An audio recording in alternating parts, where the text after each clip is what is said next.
Welcome to Instructional Scaffolding. Let's begin with what is scaffolding. When we think of scaffolding, we probably think of a temporary structure outside of a building that is used for support. Well, the same can be true for scaffolding applied in a classroom too. The key word here is temporary. As teachers, we want to provide step-by-step guidance to help our students solve a problem or complete an assignment. Ultimately, we want to guide our students to independent work as much as possible. Scaffolding can help students meet their learning objectives and goals. It can allow students to work more independently. Scaffolding is an excellent intervention for students who need extra support, and it can be individualized based on the student's needs. An added benefit is it can create meaningful conversations between students and teachers. It probably goes without saying, but building a meaningful relationship with your student is essential.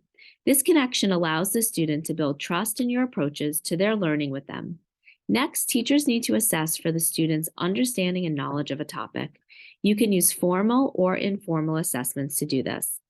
Then you need to plan your lesson. When planning your lesson, you need to keep in mind where the student is going to need support during the lesson objectives. Then apply the scaffolding to the assignment. For example, if the task is segmenting sounds during a phonics lesson, you can scaffold with colored sound boxes and manipulatives. As the student improves, you can gradually reduce the scaffolding support while always monitoring for their progress.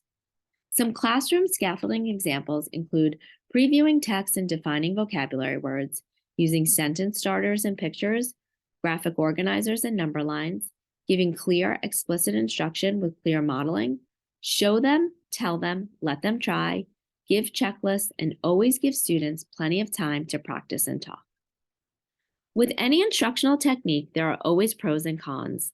There are many benefits to scaffolding. You are promoting positive learning because the student feels supported. You're building confidence and independence.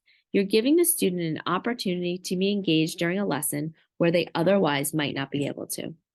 There are, of course, challenges. Lesson plans can be time-consuming enough, never mind when you have to account for where you need scaffolding and what that looks like for each of your students. Finding and using correct scaffolds can take some trial and error.